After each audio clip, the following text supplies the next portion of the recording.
Hey, welcome to the Floorcast. Yeah, it's like the weather forecast. Fucking. You don't have to explain it either. Actually, maybe. Maybe that is a specifically cultural thing, I don't know. It could well be, to be honest. Yeah. Yeah. Also, we speak English as first language. Okay, let's start again then. What is the forecast? What's the forecast in German, Eugene? It's shit right now. No, in German. Yeah. No, but I'm not asking what's the weather like in Germany. I'm asking what the word forecast in German is. And I know it's not good because it's pretty much the same as here. I would show you, but it would ruin the lighting. Yeah. Sorry, Eugene. Okay, we're not going to start again. We're just going to firm it. But yeah, this is what you have to put up with, I guess. Yeah.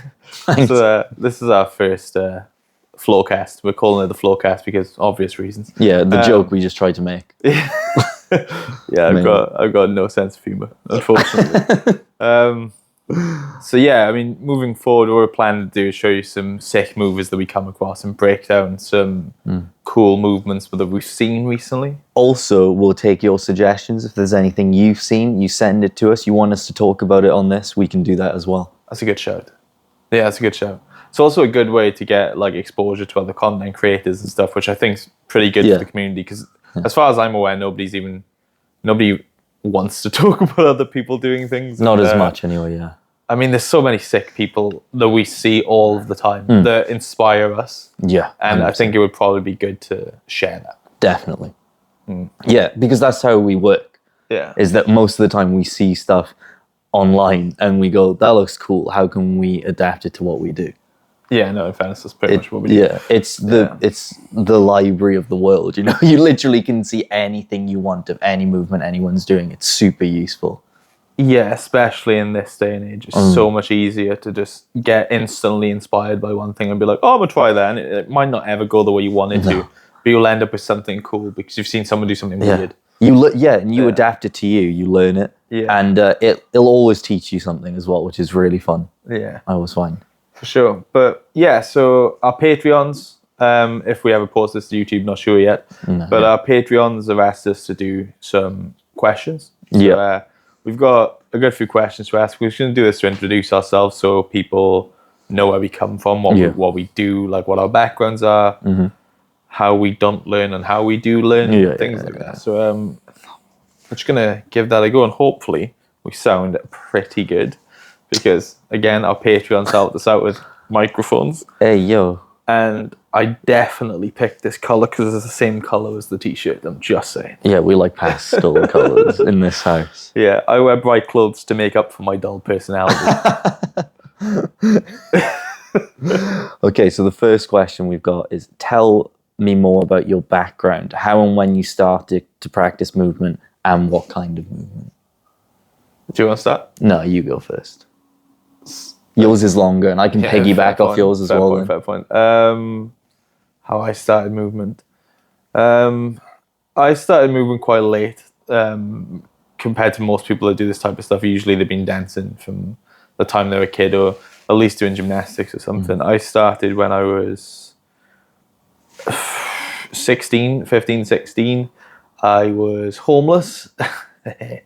So I had a lot of spare time on my hands and I was in this bed and breakfast that the government put me into because I had nowhere else to go. And across the road from me, there was sand, just a sandy beach. And I was like, well, I might as well do something with my time. So I'm just going to go learn some flips and stuff on the beach. And at the time, I had no interest in this movement type stuff, what I do now. It was more just, I just want to go do flips on some sand. So that's literally what I did, and I had lots of spare time. The guy that ran the hotel, his name was Tony, and he used to make me sandwiches to go train all day on the beach, and this like literally all I did for ages. And it kind of just developed from there. I worked this homeless charity that worked with me. Really, really helpful. They don't exist anymore in this country because our government's pretty crap. But well, let's not go into the politics of it, but I mean... 12 years of austerity hasn't been great for the arts. It hasn't, so we lost funding. But because of them, they stuck me in like loads of cool things. They paid for me to go to gymnastics. They paid for me to get my gymnastics coaching qualifications. So I had something to do because I had like no prospects. I mean, being like 15, 16 and homeless, you've got like no prospects, you know. And then they stuck me in this circus thing for like, the circus were doing like, you know, like their charity quarter kind of thing where they've got to go and do a certain amount of things for their funding. And one of them was just working with like youth homeless essentially. And they rock up and they find me there, and I was just doing stuff, and they were just like, this dude's pretty sick. So then I ended up working in the circus for a bit. Throughout this time I was doing more gymnastics stuff, and I got into tumbling, and I was coaching regularly. So at this point I'm training like easily 6 hours every day. And at this point I'm probably like 2 years in, so I've been cracking on. Then started performing, traveling about, doing stuff like that. And then from there, I got into tricking after I missed parkour and stuff. That was my main goal. But I got into tricking, which kind of complemented my like parkour free run and stuff. Yeah. Decided. Wait, when did you start? When did you start doing parkour? What age? Oh, that was the year I got kicked out. So it was. It was 2009, 2010. So parkour was my original goal. How old were you again? It was 15, 16, right? Yeah, around that general age. Yeah, just gone into sixth form. So I would have been 16, I think. Okay. And you tried some before though, right? You just didn't. No, never. Never. No. What did you do? You did like, you played rugby in school and stuff, like sport when you were younger? Anything, like just the mandatory stuff you'd have to do in PE, right? Yeah, I did some kickboxing and stuff as well. Oh, okay, yeah. But really, no. Yeah, it was like, yeah, my early, like I did a lot of football, but most of the stuff I did was pretty disorganized. It was like sporadic, and it would be what I'd have to do in school. Yeah. Yeah. Yeah, no, I didn't really do anything productive in my childhood. So yeah, no, nothing that fed into it. I mean, like I've always been able to do like cartwheels, walkovers, and things like that. It was just I'm very much a monkey see, monkey do kind of person. So I've seen people do flips my entire life and just be like, oh, I'm gonna try that, and I've been able to do it. And that's the thing with being a child as well. Most of what you're doing is messing around, especially nowadays there's parkour classes and stuff. Oh, like, nothing like that then. Yeah, really, you could argue we started doing parkour when we were like 5 years old and we wanted to climb a tree for the first time. Do you know what I mean? That's an interesting argument. Yeah. So back in the day, I remember it was Tim Sheaf. Yeah. He said something, he brought this up essentially. But I'm not even going to bother. Yeah, you paraphrase it. Paraphrase it. Essentially what it is the, like you kind of grow out of parkour. It's not when do you start parkour, it's when did you stop parkour. Yeah. I mean, if you look at it that way. Yeah, it's so true though. Yeah, before you went on the vegan bandwagon and got all weird. I mean, not that veganism's bad, it was that Tim Sheaf got all weird. Yeah. It's basically when did you stop doing parkour? I mean, it's a good way to look at it, I guess. But because children naturally, I think, well, a lot of them anyway, especially young males where we're from, will mess around with stuff like that, right? If you live by the woods, you're just kind of doing weird stuff. There's not much else for you to do. So you're riding your bikes places, you're going through the woods, you're climbing up stuff. Winding people up and getting them to chase you. Literally, abandoned buildings and stuff. Like, it was just, it's just kind of like, we come from a poor area of the world, a poor area of the UK. It's not a poor area in the world. Yeah, no, I mean, still incredibly lucky in lots of respects, but poverty's rife. Yeah, absolutely rife. Yeah. So, Anyway, sidetracked. So I got into that. I was tricking pretty hardcore at this point. I was performing tricking then. And what age were you again now? Now I'm probably around 18, 19. Yeah. And I just got off the back. I was a lead in the show I was doing, and just off the back of it, there was this dude in the audience who turned out to be our dance, my college teacher for dance, was just like, yo, you're probably pretty good at this, you should come and give it a try. And I was like, in all honesty, I was like 18, 19, and I realized there was lots of girls in dance, so that was my like... Loads. I was like, I mean, not being shallow, but I was an 18, 19-year-old typical bloke, you know? Yeah. I mean, I'm not going to sugarcoat it. I was just like, this would be fun for now. Yeah. And then I did it, and actually that goal faded so fast. So I was actually more like, oh, this is actually pretty sick, and this is something I want to do from now. Yeah. And that brings me up to the point where I met Lloyd, actually. I did a year in dance and then met him. So, sums it up, really.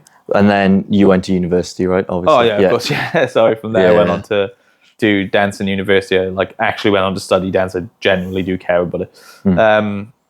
and I did we both have a degree in dance as well. So we were able to spend an extra 3 years in great facilities and in London. So probably the best place for dance in the UK. Yeah, we got to leave Wales as well. Yeah, which is amazing for if you want a dance career. Just want to say, love Wales. We'll never live in Wales again. So right, yeah. Well, we don't know. You never know how things are going to go. Well, but ideally not. Just because again, it's the focus on the art it's not there. It's not the same. There's not enough money there. Yeah, so no. There's no jobs, and we'd just be teaching. Not that we're doing any better now, really. Let's be honest about it. But we're not. No, we got to. Don't get me wrong. Like pre-COVID, we were like, I was doing pretty fine. Lloyd had just graduated. I was choreographing in London, all was good. But like, I mean, post-COVID, lots have changed. I got fat. I mean, no, but there's loads of different. It's different, and it was a tough readjustment after that whole stuff. But yeah, I don't know. It's all right, I guess. But if I was in Wales now, I probably wouldn't be doing anything. Yeah. Or I'd be working in hospitality, or just working in hospitality with nothing. Probably going out my tiny little mind. So yeah, it's a lot. We're in a better situation. Unfortunately, now we've had this whole social media boom thing, where loads of people are all of a sudden wanting to work with us and wanting to do things, which is again incredibly unfortunate. Yeah. Not unfortunate, incredibly fortunate. And very lucky that that's come about. But yeah, I suppose I could have done that feasibly anywhere in the world. It depends on the drive and the attitude, because it took me like a few months of actually being like, I should probably try this, and it worked out fine, unfortunately. But that takes us to pretty much here in that really. modern day today. I've done lots of random things along the side, like acrobatics, obviously being in the circus, tumbling, gymnastics, there's martial arts from tricking, there's parkour, there's what else? All of the dance stuff. Yeah, varieties of movement. Break dancing. I should say. I lived with like some of the best breakers in the UK. So especially some of easily the best in South Wales. Yeah, no, definitely. 100%. Definitely the best breakers in our country.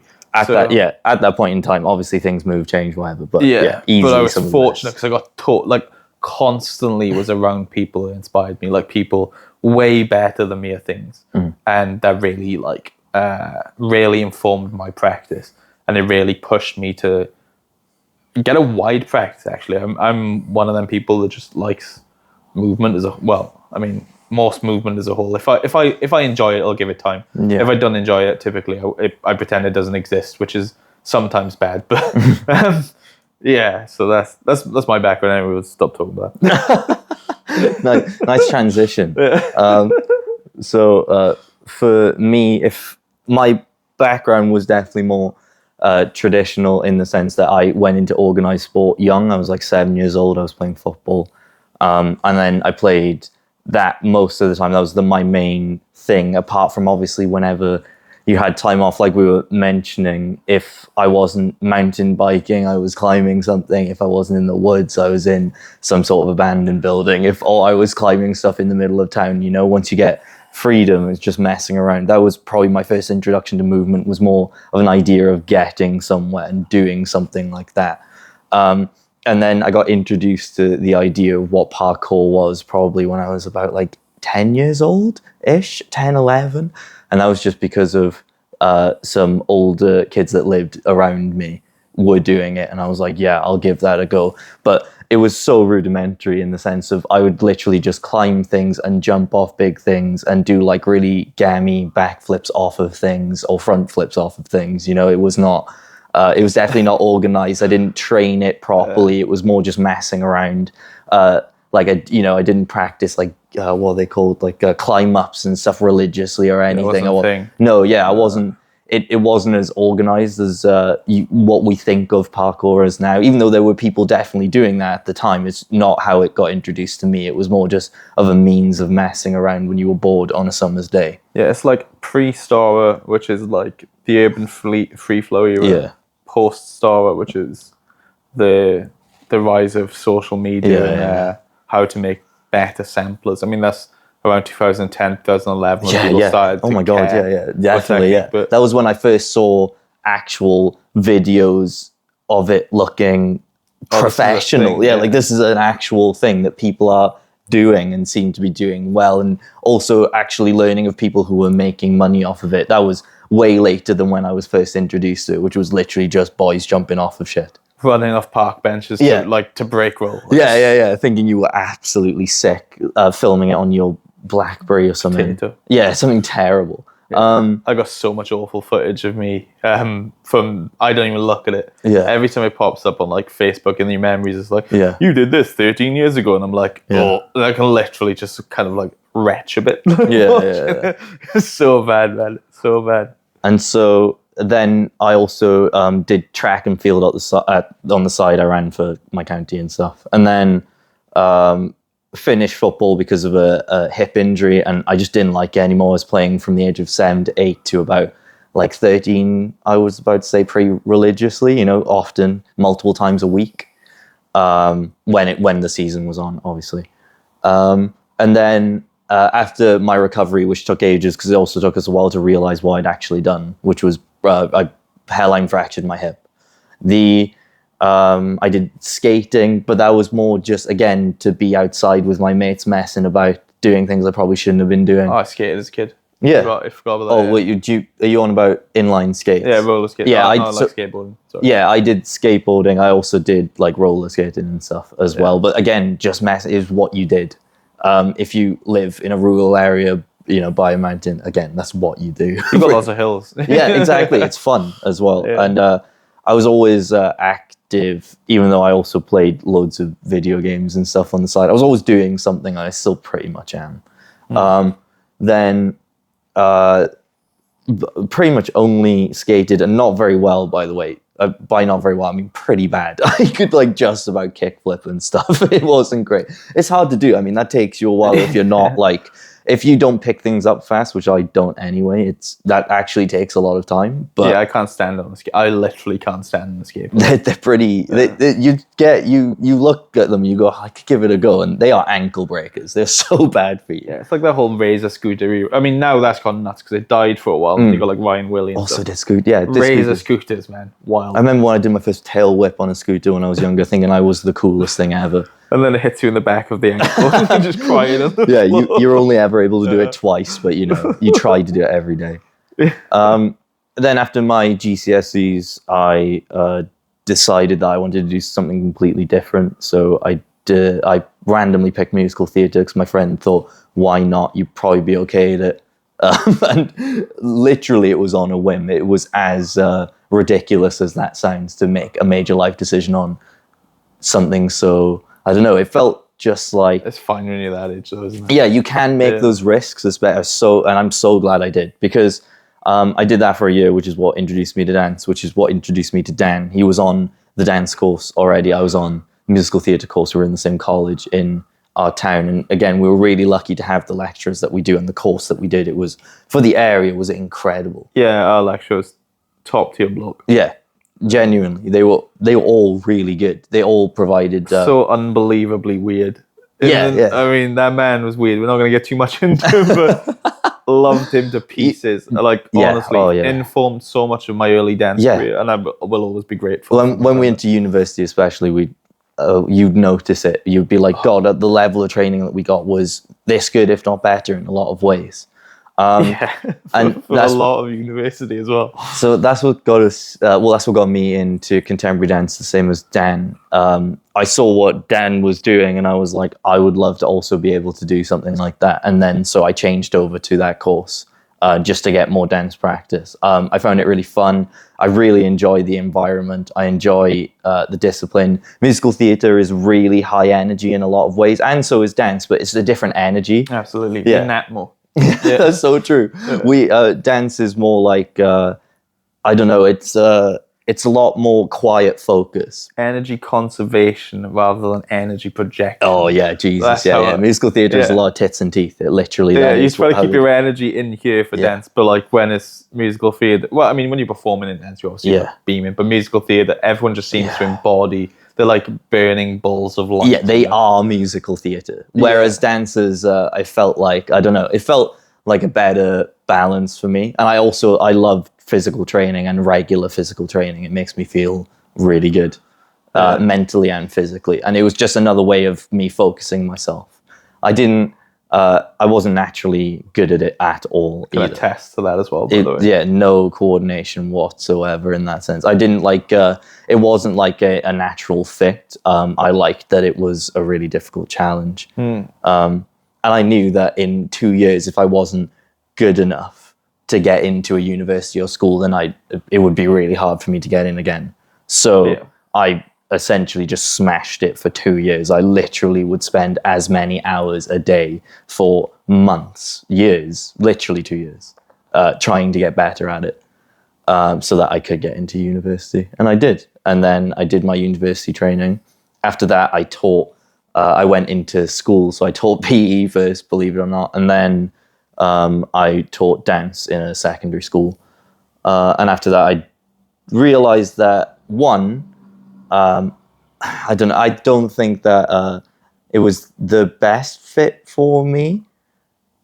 But also, I think that I needed to work some things out before I go back to doing it like that. I could teach in a school again in future, or university or something like that, but developing my own practice was definitely something I felt I was missing a lot of. Wouldn't mind the university, though. Yeah. Oh, yeah. 100%. They'd make money. The institutional life is as much as I like the idea of university for two reasons. You work with people who want to be there. Yeah, and hopefully. In England it's weird because you can't leave school till you're 18, which means you're forced to go to college. Yeah, which is bizarre because in Wales, where we come from, like I chose to go to college. There was, the people who were there wanted to be there, and here the people often don't want to be there. You know, something they have to do legally. Yeah. So that's changed. In Wales, you have to now. England did it first. Yeah, England did it first. But in mine now, sucks. Yeah. But anyway, that just makes it a nightmare for teachers, really, because you've got loads of students that don't want to learn, and working with people that don't want to learn is actually really difficult. I find really difficult anyway.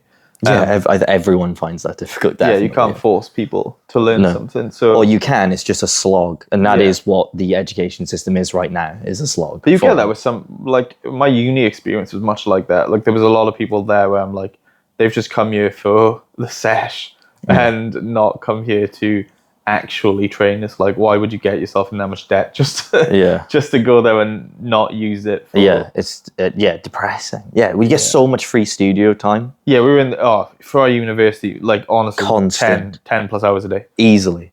When we were on it, don't get me wrong, there was a kind of off seasons, like you get a week or two a term where you could chill, but every other week it felt like you were constantly doing something. I was like missing classes to go to classes. Like I was missing classes to be training all the time. Missing classes to perform and loads of stuff. It was university was actually pretty sick. I mean, I don't particularly like my university. Also, they offer no support. And I'm going to say that here in the likelihood they'll see it.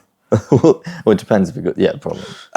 just saying that. Don't at me.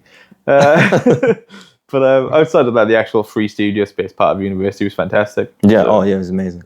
Also sick people. And look, oh my god, the people you get to meet, because they're all in the same boat. Well, the ones that aren't. Again, there's some that is like, why are you here? But the ones that really wanted to be there and trained regularly and wanted to be successful and wanted to push themselves. When you're around that energy all the time, it's infectious. You just constantly want to train. Yeah, man. We got some super talented friends. Oh my god, we're so lucky. Got to big them up like that.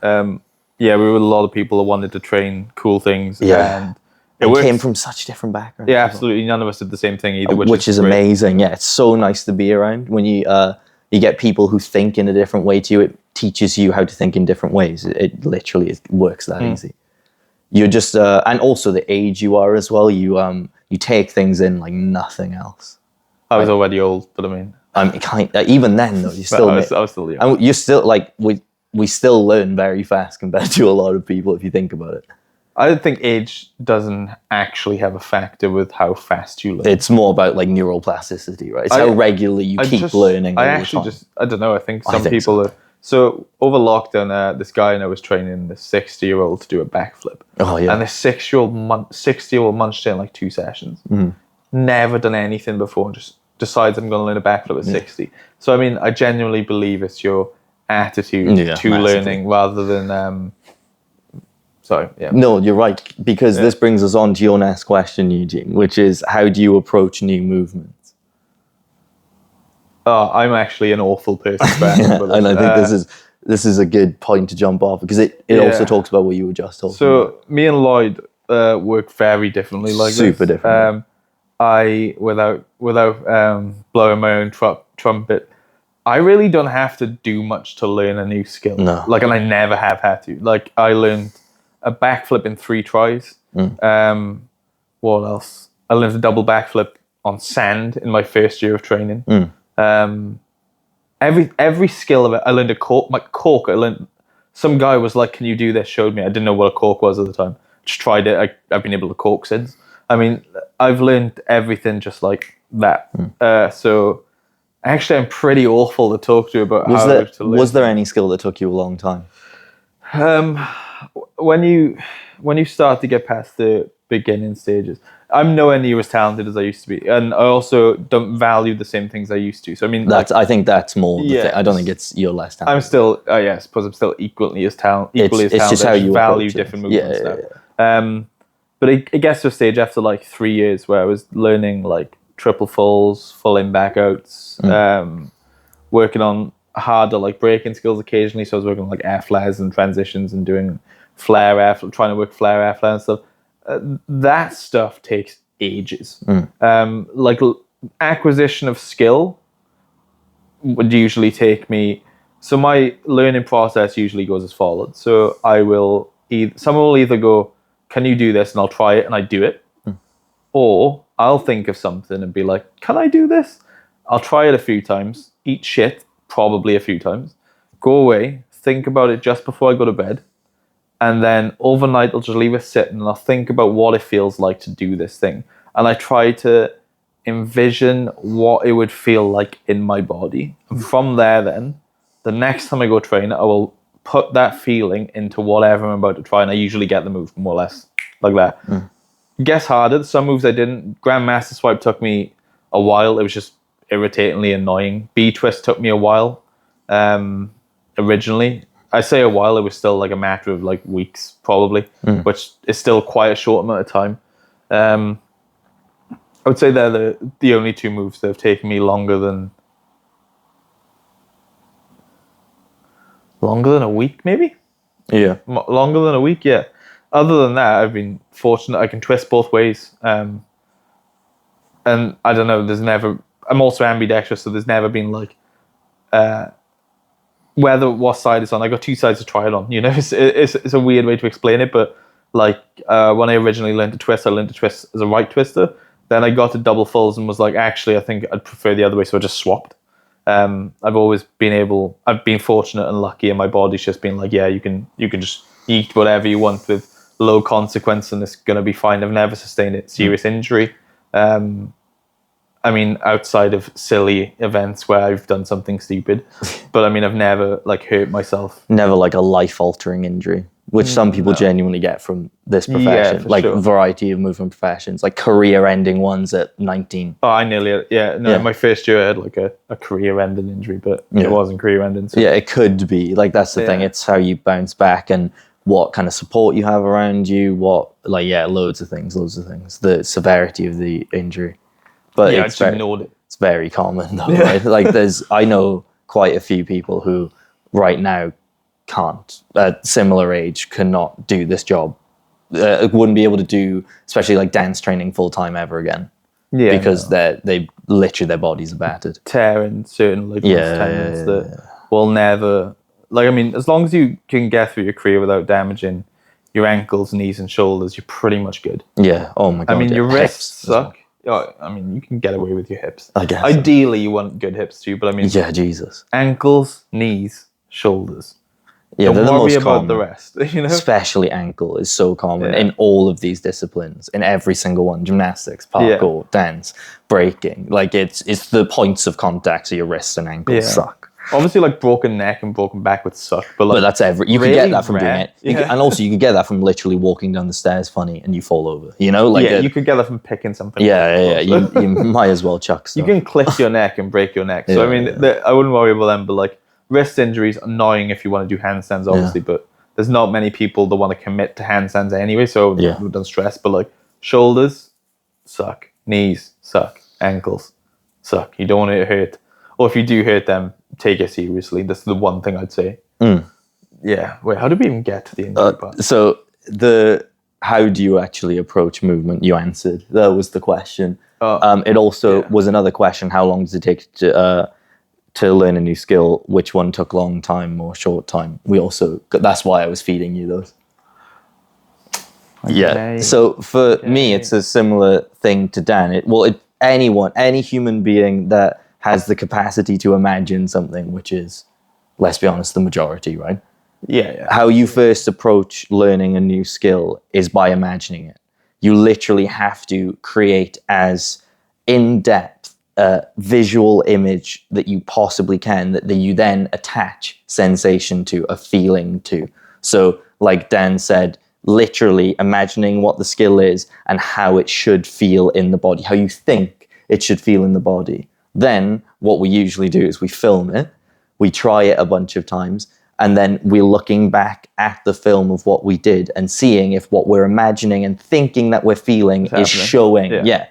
And then you realize that you actually maybe, this is a bit off. I'm not as arched as I need to be. I'm not pushing into my hands as much as I need to be. I'm not spotting in the right place, for example. That is how we approach learning new skills. It's first you see what the skill is. You then have to imagine it. You take time to literally sit there and imagine it, let it gestate. Then you try to apply a physical sensation to it. And then you take that into practice and film and check yourself. That is the process of learning a new skill. I would say that's the best thing. That's what we promote on our channel. Yeah. Like, that's what we've been promoting to our patrons, especially. I would also say the one benefit to that is that it gives you really good eyes. Yeah. For other people as well, because you have to do it to yourself constantly, every day. We've literally, especially the past year, I've been doing it every day. Yeah, I've seen so much of myself with the years I'm on. Like, it's actually got to the point now where I rarely need to video myself to know what's going on. Oh yeah, especially for Dan, because he's been doing this process for so long. Yeah, I've got such an archive for the last 13 years of everything I've ever done at any given time. But this is like, I can look at pretty much any movement, there's a few movers in the world that do things where I'm looking at it and my brain just goes few and far between though. I can look at most movement now just from using this way of learning. I get it. I just get what's going on and I can understand how it's working, what it needs to work, and break it down into easier components for your brain to break down further. Because the more that you learn, the more you then have a reference for when you learn new things, right? Yeah. So Dan and I especially can, anyone who has to learn movement as a skill or as a profession or whatever, as a hobby, they have to be able to apply what they can already understand about themselves and then apply that sensation to the movement. So when you're doing that, it's easier the more that you know, because you have more to draw upon. It's literally like speaking a language. It's easier to form longer sentences with more complex of an idea when you know more words. Hence why a 10-year-old generally has better speech than a 5-year-old. It's the same idea. Yeah. And for me, it takes a lot longer to learn new things physically. Maybe in general, I don't know. It depends. Everyone has their strengths, right? But it's because I never had to have a discipline before dance, which allowed me to think that way. I guess I never did anything complex enough. So the more complexity that I had to introduce, the more I had to follow this process and the stricter I had to be with myself. Because you are like trying to trying to speak a more difficult sentence.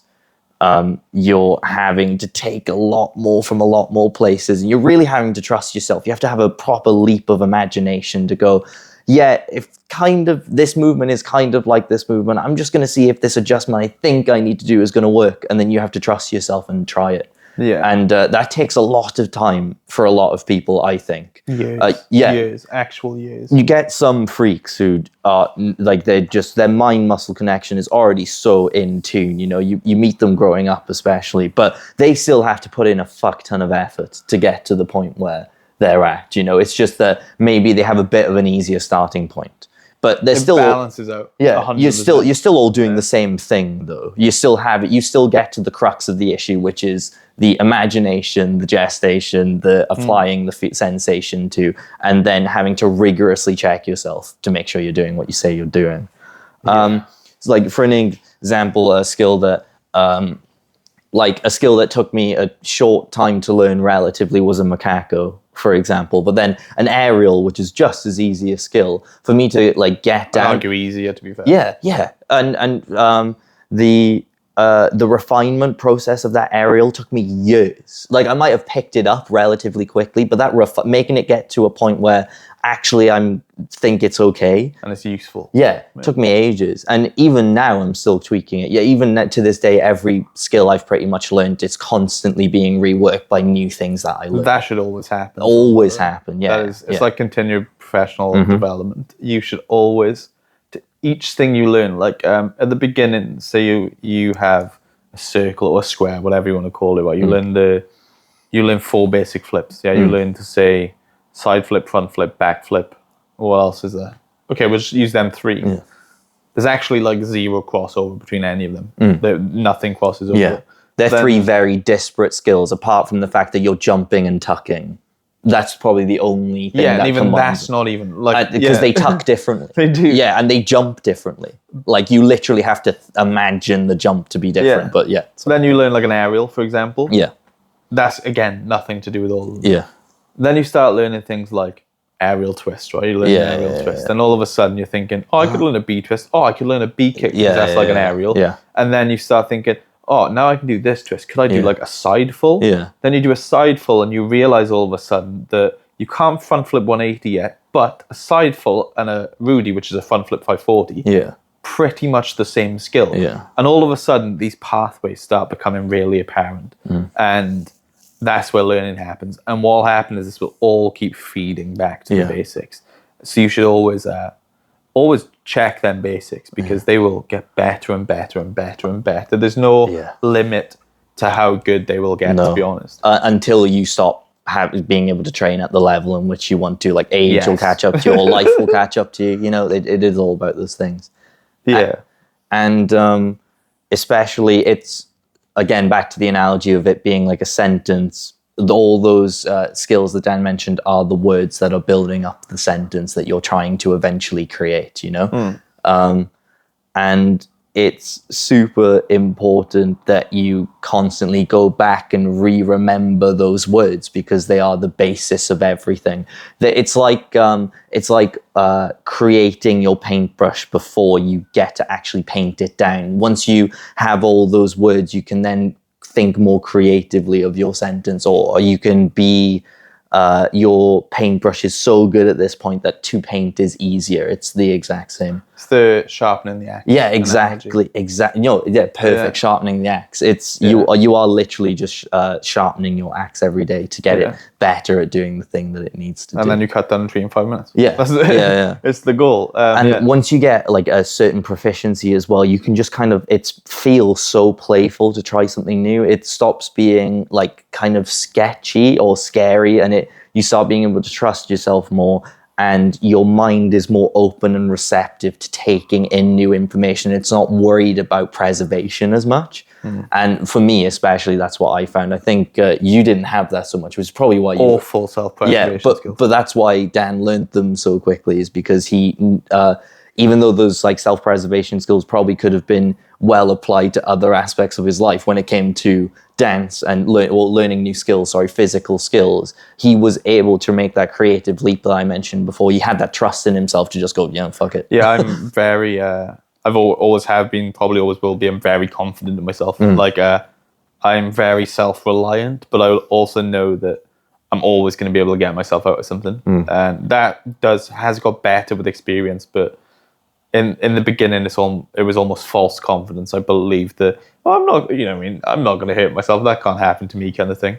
But that turned into real confidence as I got better and better, to now where there is freak accidents that could happen to me where I could really damage myself. Don't get me wrong, but I'd say 9.5 times out of 10, I'm not hurting myself. Like I'm gonna bounce or something's going to happen where I'm going to come out smooth. And I've, for me now, I've only recently, it's been like, it's almost been 10 years of me doing this training. Yeah. 10 years in September.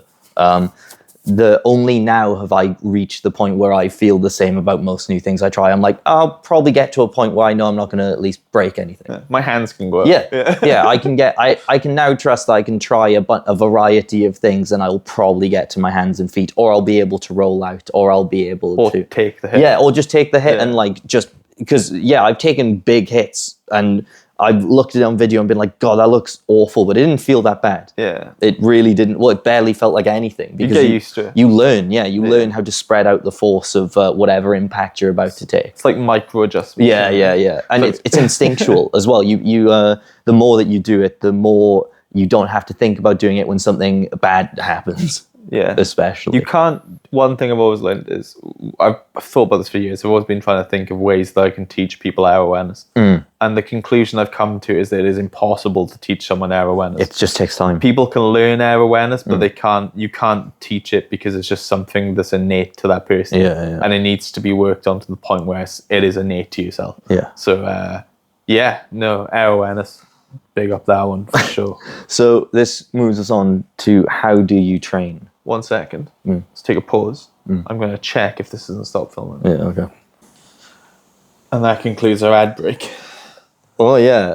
Plug in our Instagram pages, Nobody's going to watch 41 minutes in and then give a fuck about our ads. No, it doesn't matter. not. That'd be mental. We'll probably whack out in the beginning, if anything. Hey, guys, check our Instagram. Sorry. Yeah. How do you train? How do I train?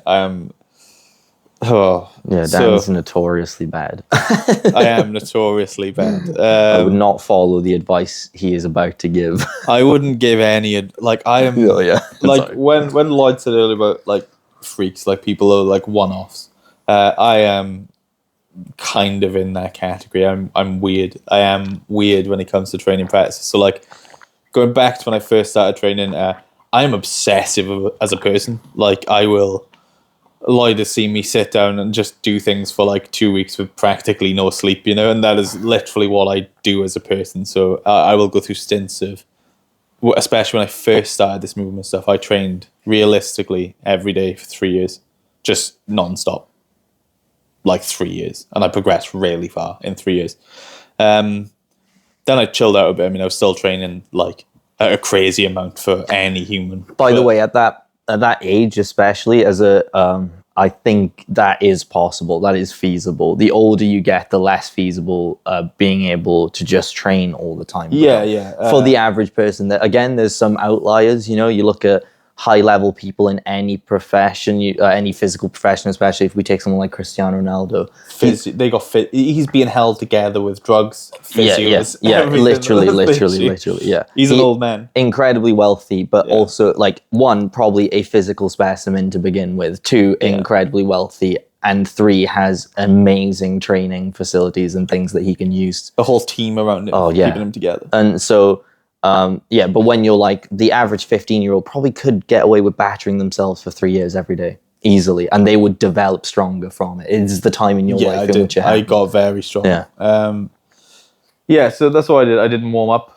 I never cooled down. Still to this day, I barely warm up. I barely cool. I don't cool down. It's not even I barely cool. I just don't cool down. I don't. Well, if I do, it's so light compared to probably what is medically recommended, but I find it's what works for me in a weird way. Yeah. I would say now my main training focus is training to maintain. Yeah. Like I'm trying to get some things back. Like I had since I started this Instagram thing, we started taking this seriously again. I wanted to get back into some. I made a decision I'm going to do this again in March. So I was like, let's go. So we've been pretty good since March, just training a fair amount. So I'm trying to get stuff back, but I have a really good bed of technique. I'm still a little overweight. I mean, I am definitely over my training weight. I mean, but I still am plenty strong for my weight. Technique helps a lot. Technique also helps because I'm using energy a lot more efficiently than somebody that's just got strong, So I now train more like a climber than I used to when I was doing like high level gymnastics and stuff, which is crazy amounts of hours put in all of the time, doing hundreds of repetitions of things. Yeah. Now I will do 3, it depends on the movement and how much it's annoying me at the time. I will do 3 to 15 repetitions of a movement. And I know that's such a variant, right?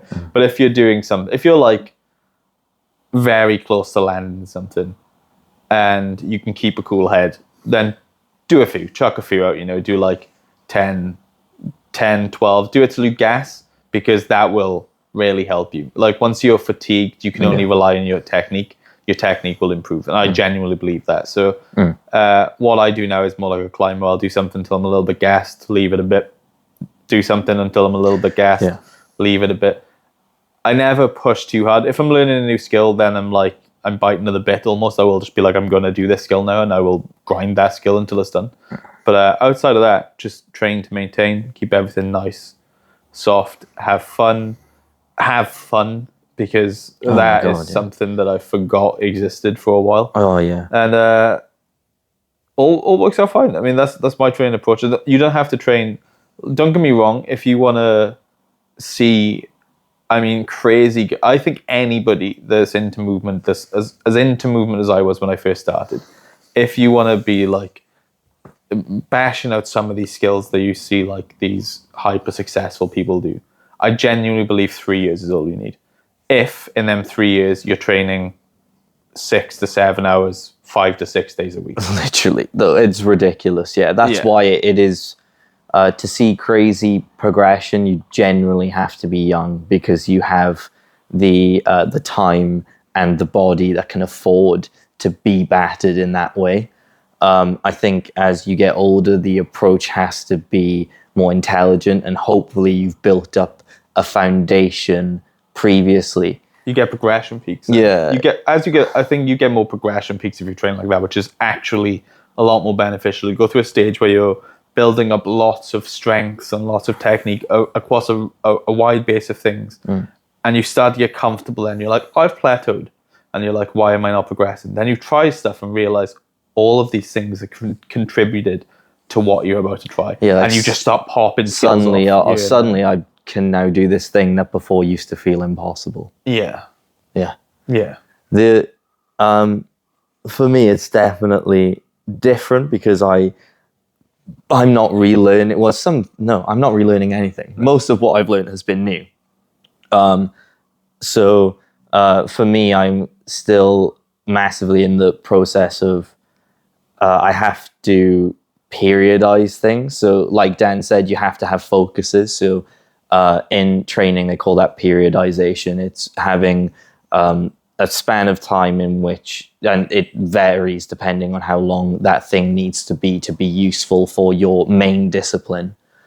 And you focus on that thing, you leave it for a bit, again, let it gestate, and then you come back to it. And once you've gotten all like the hard work done, you come back and you approach it like a skill. You do a little bit every day, as pretty much as easy as you can, so that you don't injure yourself. And you just kind of start slowly drip feeding the skill into you, So like you can do a bunch of, a handstand's a really good example. You could spend a month on different handstand exercises, a variety of them, and then barely touch the handstand itself. You come back after like being rested from that intense month, you do a handstand, and your handstand would have improved, because you've picked up a bunch of things from the little exercises you did. So if I give you an example of what I've been focusing on a lot now, it's a lot of mobility and a lot of body tension, sorry. So the two things I've massively focused on is loads of mobility and body tension. And then recently I've been doing a lot more skill training. So I did a few months of a lot of mobility and body tension exercises. And then I go on to doing more of a focus on skill training, because then otherwise you don't have the energy to do the skill. And then you improve on those skills. And then when you feel like you start dropping off again is when you go back to doing exercises of some kind to build you back up to the point that you need to be to keep doing skills. Also rest. Rest is super important. You do rest sessions, you rest in the week, you have days, a day or even 2 days off. but also to have periods of rest longer than that. Yeah, take like a week or two sometimes. Yeah, but where you still will do like some exercise. Say now it could be even as simple as walking, or like just really low level stuff. Yeah. And then come back to training. It allows you to maintain a level of consistency when you're practicing skills that is very important, because again, you need to do them pretty much every day to get them drilled in until they are drilled in, and then you don't have to do them every day anymore, pretty much, right? And so the training for us is always about what can we do in between our skill training that will feed our skill training. And a lot of that is just getting better at really simple shapes and positions, like being able to improve your crab, for example, or sorry, your bridge, whatever you want to call it. There's a variety of things. Being able to improve your dish shape, to improve your arch shape, being able to improve your pike fold. Like these are super rudimentary shapes, but then once you have improved them and take them to the bigger skills, like where you're having to pike fold in the air, for example, if your pike fold's better, it means it'll be easier to do. It is that simple. Yeah, for sure. Yeah. Yeah, sums it up, to be honest. Yeah, pretty much. Pretty accurate. Yeah, and just make sure that you're regularly doing conditioning. So that doesn't mean that when I'm really focused on skill training, I'm not also doing that body tension and mobility stuff. I'm just doing less of it. I'm changing the priority of what I need to be doing.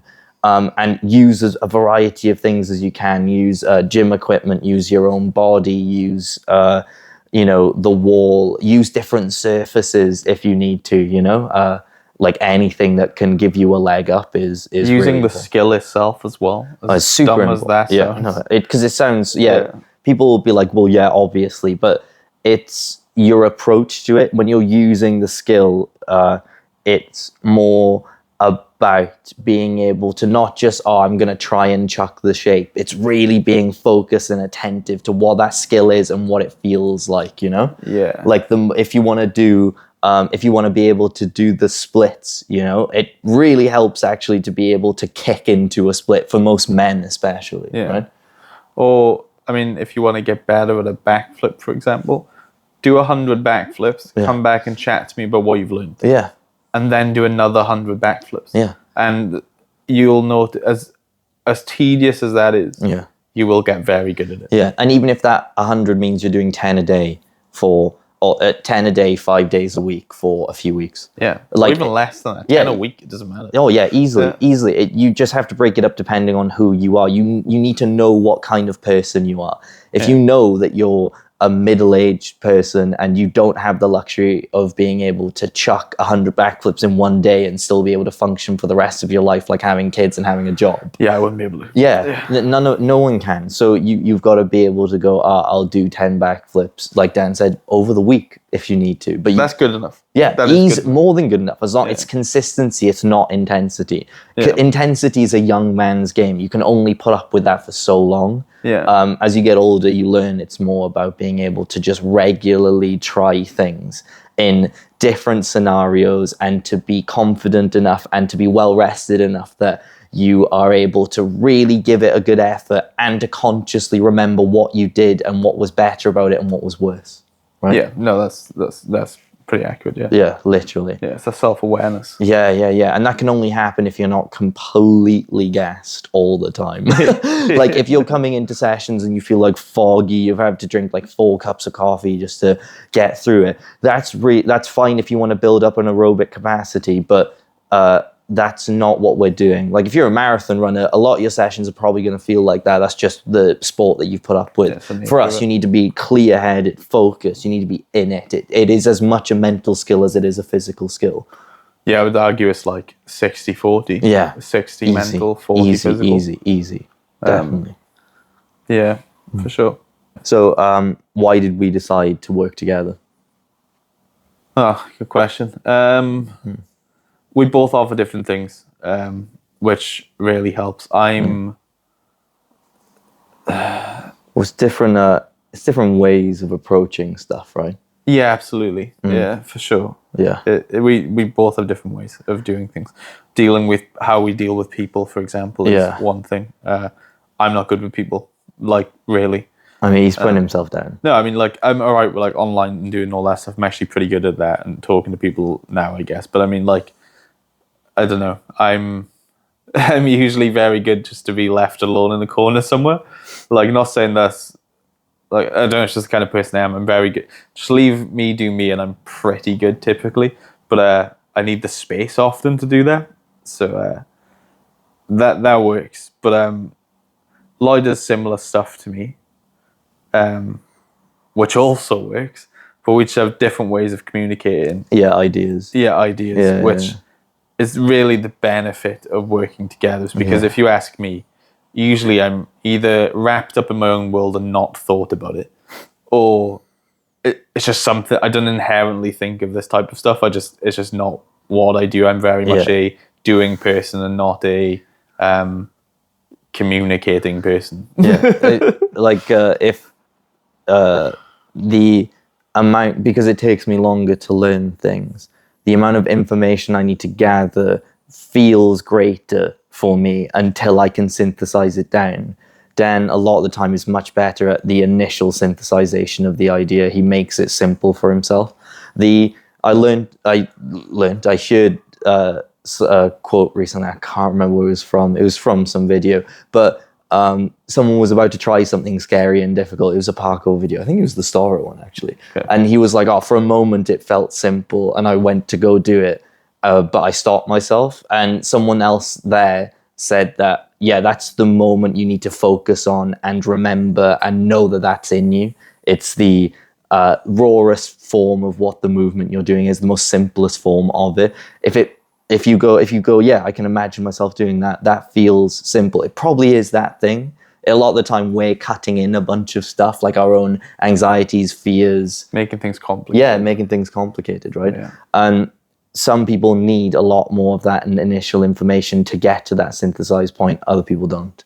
And so some people need as little information as possible. And Dan is really good at boiling it down and being like, it's kind of like this, but like this. And for some people, that works so well. Yeah, it works so well. For me, I'm like, oh, I can't help. My brain instantly goes, oh, no, but it isn't. And then it'll slowly kind of get to that point. But I still think that a lot of the time it's an oversimplification, which does not benefit me.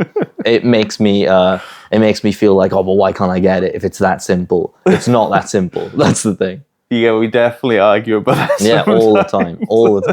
But that's fine because I think you need that. It's never a bad argument. It's usually just that I see things in a very like it is or it isn't type of manner. So I'm like, it is this easy. Let's just do this one thing. Yeah. And I never say an easy in the like I understand. I'm aware that things are hard. I just say that you have to think of it. Like I always try and almost trick myself into being this is very simple, just do this. It's that creative, for Dan, the creative leap he has to make in that brain, his imagination. He can very much just kind of gaslight himself into believing that is how easy that is. That's literally what it is. And he just does it. Yeah. It's a great placebo ability. It's like the placebo effect. He's great at doing that to himself. Yeah. Whereas I'm not so much, and I don't think a lot of people are either. Although I've met loads of people that are as well. So it's like, I have as well. Actually, I feel like it's the two types of people in movement training. You've got the people that are good at thinking less initially, and the people that want to think more initially to get down to the point. Yeah, both work. Both are effective. Yeah, it's just two different types of people. It's like we mentioned earlier. It's learning how you work. Yeah. But we both teach, so it makes sense for us to be, like, we think that if we're teaching workshop stuff, it makes sense to have two of us in a class, because often, like you said, I will think like that, and I'll just be like, oh, it's just this, And people are just like, no, Dan, it's not just that. Yeah, I'm like, yeah. Like, Dan might forget one of the most basic progressions that people should probably learn first. Not always, though. You're usually really good at that. But if you ask me, I can boil it down. But he'll be like, oh, just initially oh, you want to try and rise? Like, oh, yeah, just chuck your leg back. I'm like, no, don't just chuck your leg back. That isn't how that works. Do you know what I mean? Like that. Yeah, it's not my go-to thinking. So we need that, like, it is that balance. But at the same time, Lloyd thinks so much that it's got so much better over the years. I've seen him since him learning. You'll just overthink it. Yeah, that's the problem. Paralysis. You get so wrapped up in your own idea of what it is you actually can and can't do, which isn't helpful anymore. Yeah, it's more. Sometimes it's good to have someone with you to just make the leap, do that creative like Yeah, little, just go for it. Yeah, Like, just go for it. What's yeah. the worst that can happen? Yeah, You know? yeah. So, So sometimes you need someone there to be like, oh, hold up there, buddy. Maybe try this first. And then sometimes you need someone who just goes, nah, go on. Yeah, I think you can just chuck that. Give it a go. You're not going to die. So. Yeah. And the more that we work with each other, I think the more that both of us find the middle point faster. Yeah. If that makes sense. Like Dan will think about things a bit more before he says it. And then I will think a bit less. You do though. You definitely. Yeah. Yeah, and so that's why we feel like it's nice to work together, especially in a workshop setting. We've noticed that's benefit. And also the fact that in a workshop, the ideas that we're trying to teach people are very complex. We might do it all the time and we think, oh yeah, they'll be able to get this. And then when we get into the actual position of teaching it, we realize, oh no, there's a lot here for people to have to learn. Yeah. And so when you have two of you there, it means there's more eyes to just watch, give corrections, to think about a new way of approaching something that may help people in the room. Yeah. Whereas usually you only have one teacher and there's only so much they can give. And especially in dance, we're all trying to make ends meet. And so a lot of the time you're trying to cut down costs. And usually that is a problem if, say, now one teacher is trying to teach 40 people something.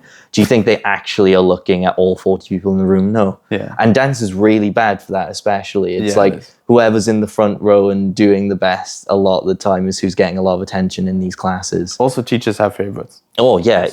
Especially in dance. I mean, we're probably bad for it as well in our own right, but we are at least conscious of it. The amount that aren't conscious of it or think it's completely fine to do that, it is ridiculous. I'm aware of where my bias is. Like, I will always favorite someone that wants to learn. Yeah. And they don't have to be super talented. Yeah. But if they've got that drive and that just, I can see like that little like flame in their eyes where they're like, I really just want to learn this thing. I will give that person all of my time. And if there's 10 people next to them that are there just like, well, I can probably learn something from you, I'm less interested in them immediately. Yeah. Which sounds harsh. I mean, I'll still teach them as good as I can, but I will give one more because I think that want to learn is a good thing and it should be nurtured in people. Yeah, it seems like they actually value what they're doing. Exactly. And what you do. And that's really good. Also, I mean, like, it depends on what your goals are. Like, I like the thought that I've taught someone something and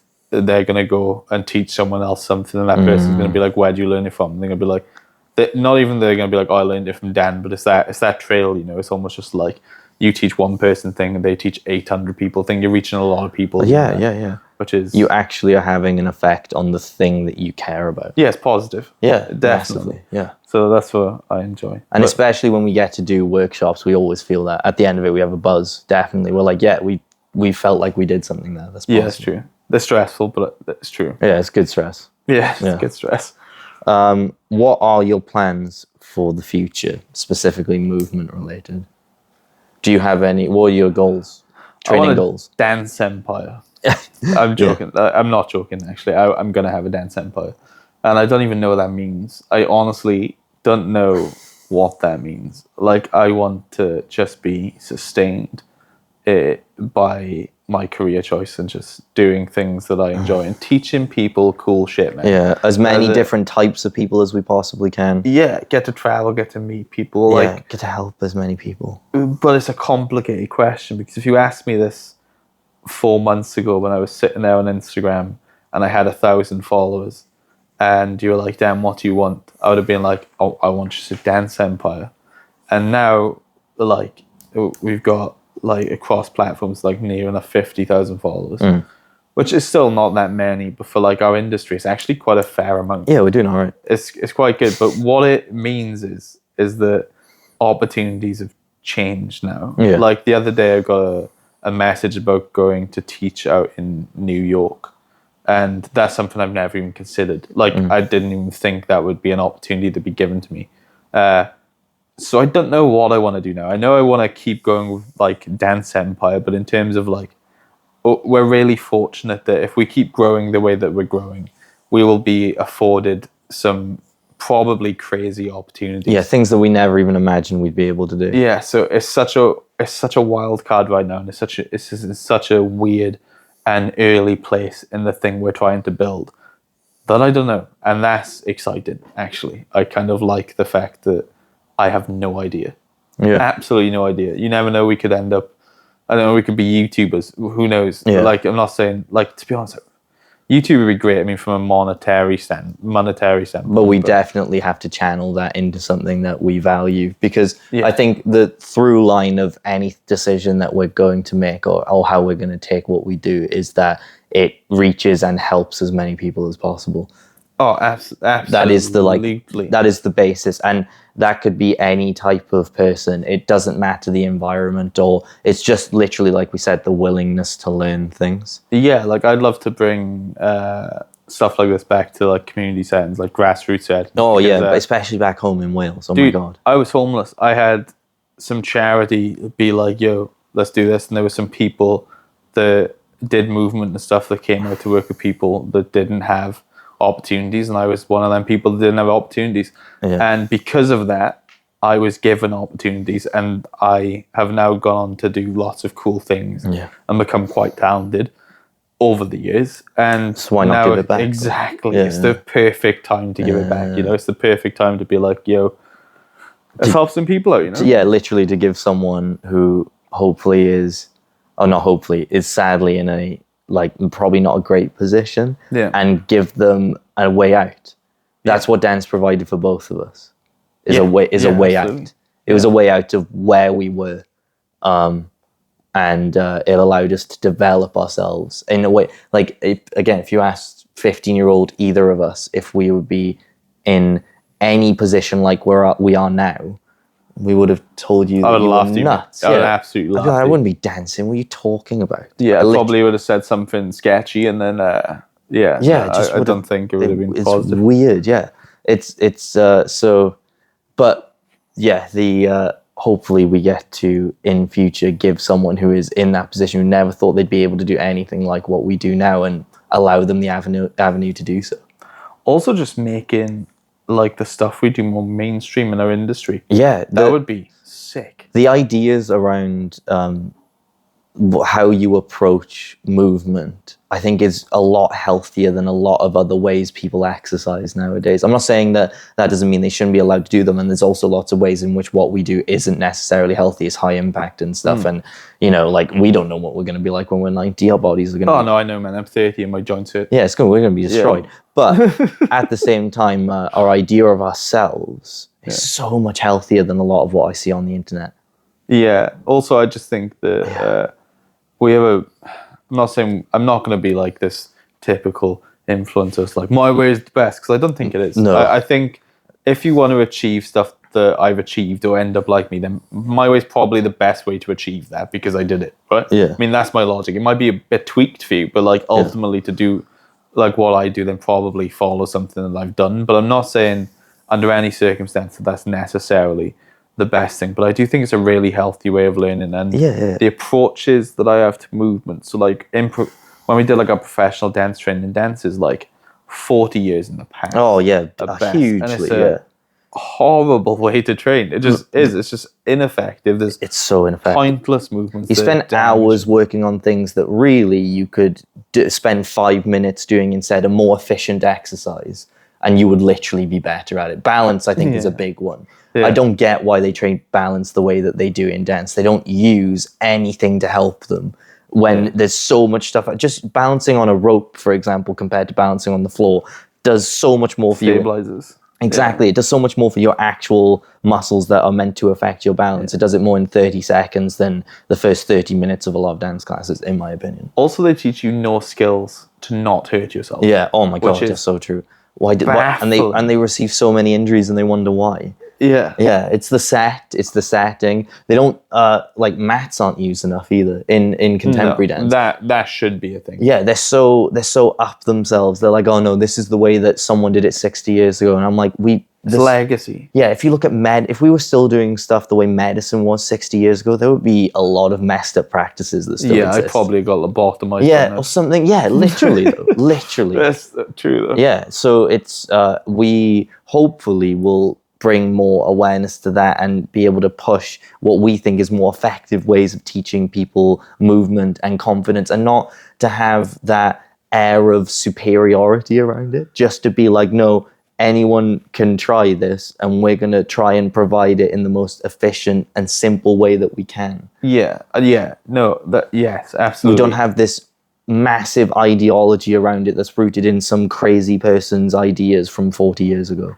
I want to give people the tools to move and be like, do you? Yeah. You know? Like, and I do genuinely think that, like, if you practice, like, our skill set and you get really good at it, or semi-good at it, you're pretty... Like gymnasts, when they come into dance, right? Gymnasts do as long as they've, like, not broke themselves, which is obviously a downside of gymnastics. But I mean, they have such a varied... Like, their body is such a well-sharpened tool that they will just pick up movement like that. All kinds of movement. They'll eat it up. And doing the movement type we're doing, typically, if somebody shows you movement once you've got quite good at it, you'll be learning things so fast. And you'll be so much more versatile to different types of movement. And now dance is literally all movement, right? Don't get me wrong, I'm not saying learn our style and you're going to get good at jazz or you're going to get good at hip hop. But it'll you'll inform have a good it. Base for it. Yeah, it'll inform it. Yeah, absolutely. It'll give you some ideas. Yeah. I mean, whether that be breaking power or just the mobility or flexibility, the strength or the balance. There's loads of different things. And yeah, I'd like to see more of that. But it's going to take a while to break that wheel. Yeah, we're just trying to provide a more fun and less pretentious approach to dance. Yes. We're trying to give that to as many people as possible, because right now it's being gatekept by big organizations, big universities that make you spend literally tens of thousands of pounds to get a bit of paper. So which is so ridiculous. Yeah, like I was performing professionally before I even had a degree, but like most people are under the impression that you need to go to university, get a degree to perform, and then companies won't let you go and audition unless you have a degree. What's that about? Yeah. Like, that's irrelevant. A piece of paper, like... There's some amazing movies. Yeah, my piece of paper over there, my degree's over there, and it's literally worthless. That has not changed anything about how I move. If anything, I have got to where I am in spite of that bit of paper. So...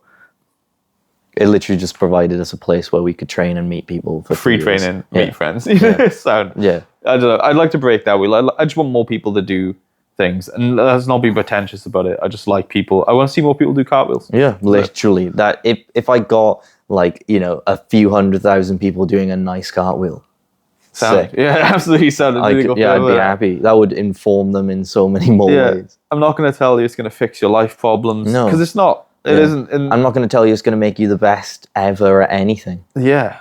I think it's just a fun and easy way to approach what people try to make complicated and difficult and expensive for the benefit of them and not for the benefit of the greater community. Yeah, I mean, some of the prices that people are charging Jesus in our community. Christ. Not calling anyone out, because, I mean, ultimately they've got to make money, and I understand now that making content's difficult. Right? Yeah, it takes so much time.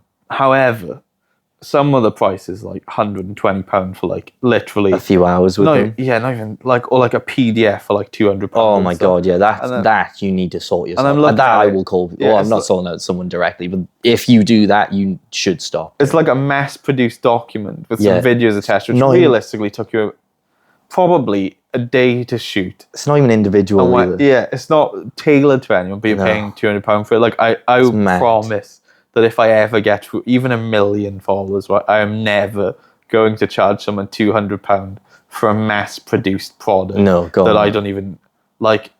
Everyone's different. Like, why give some? It's dull. It bores me. So, like, I don't want to do that. That's my goal anyway. Yeah, and also we could bang on about that for ages. Bring stuff to the masses. Teach people cartwheels. Yeah. Wham bang. We love movement. But do you have any training goals? Is there any movement specifically that in the next few months that you want to be able to get back? Oh, good question. I'd like to be able to GMS again, because I want to be able to GMS walkover. That's a Grandmaster swipe. Yeah, Grandmaster swipe. Which when you exit, he wants to do a walkover out of it. Which honestly makes more sense in my head. Yeah. I don't know why, but I think it does. I might just try. It doesn't. Let's not. That doesn't matter. But GMS, I'd like to get back. That's about it, really. I just want to be not so fat, and I'm just being a bit lazy about it. Like, to be honest, most of my problems would be solved with me being 80 kilos. If I was 80 kilos right now, I can guarantee I'd be bashing things like no tomorrow. So I don't really have any more goals other than that. So the GMS could actually be fixed by me not being chunky. That's like it would help. It's the only thing for me. But other than that, no goals right now in terms of movement. I just want to keep bringing people, I don't know, some content that I actually enjoy making. That would be nice. For me, it's specifically movements that go backwards. So I've been working on backflip. I want to improve my back handspring. I want to straighten it out. I want to be able to like scoot full, for example. No. And I think that's my main focus now. I think a rise in there somewhere as well, but I think that would be after doing this block of mainly more backwards focused movements, because my forward focused ones have improved a lot, and I think that's where I'm lacking personally. The Wise family's so big as well. Oh yeah, and that's why I think that's something that needs a more specific focus, and I will do after, especially because right now we have the benefit of, well, I say that the weather's terrible today, but we've had the benefit of pretty okay UK weather in general. Well, for the last 2 weeks it's been trash. Yeah, but I mean, still for the UK it's pretty good. The fact just the fact that it's summer and not winter means that it's not dark all the time. Of course. And you're not tired all the time. And it's not raining I or really cold like the winter all the time. Yeah, he's a freak. So yeah, that's I'd say for the next few months, hopefully you'll see me land more backflips outside and more back handsprings outside and more movements that involve things going backwards. And hopefully we'll see me at 80 keys doing backflips with you. Yeah, exactly. Yeah, no, that'd be sick. That would be sick. We could hope, eh? Yeah. Yeah. I'd love that. Yeah. So lift me up. that's the last question. Remember to send in any clips you want us to talk about for the next one. Yeah, that'd be dope, actually. Or even just movement people that we can check out. Yeah. We'll happily break stuff down. Also, we can shout them out, which is good. So yeah, and if you made it this far, Jesus Christ. Yeah, I'm sorry. I know this is an hour of us chatting crap. The rest will be more concise, I promise. This one was a bit loosey-goosey. Hopefully you get to learn more about us, though. Yeah. Which is nice. That's good.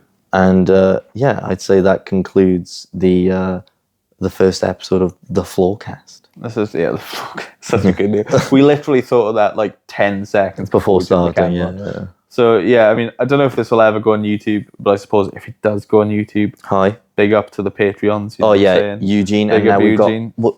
But, Mad, isn't it? Yeah, Mad. But he hasn't told us our actual name. Yes. Mad, when you tell us your actual name, we will call it out. Yeah, we'll say big up. Unless you just want to be called Mad. If you want to be called Mad, we call you Mad too. But so if this does go on YouTube, if it does, big up Patreons, big up for their questions. Also, just do the whole subscribing things and try and watch it. Play in the background, get our engagement up. Just anything, it doesn't matter. Help you don't have the team out. Yeah, I love that we're filming this, but actually, I don't think you've gained anything from watching it right now. In future, you will, because you'll be able to see us live react to things. But live react. Yeah. But right now, it's more just being able to put a face to the random voices. Yeah, because we never really talk, like online, we don't talk about what we do, where we come from. There's no point. Well, I mean, I guess there is, because people have. No, I mean, now is a point, but I mean, like in the typical Instagram. It doesn't feel like a point. When you only have 60 seconds, you don't want to. Yeah, you can't feel like, hi, I'm Dan, and I was homeless as a teenager, and because of that, I now do flips. Yeah, like it's. I once got bit by a spider and didn't get superpowers. Yeah. Yeah. But no, thanks for watching, guys. Like, subscribe. Check out our socials, because we're growing. We're gonna hit 30k on Instagram. Yo. 20k on TikTok. Maybe. And now I'm TikTok rich. I've made a grand total of £1.49 as of today, guys, off TikTok. Mad. That's what 1 million views gets you. Woo. But yeah, thanks for watching, guys, and welcome to the Floorcast. Bye from the Floorcast. It doesn't matter. It doesn't matter. And that's the Floorcast.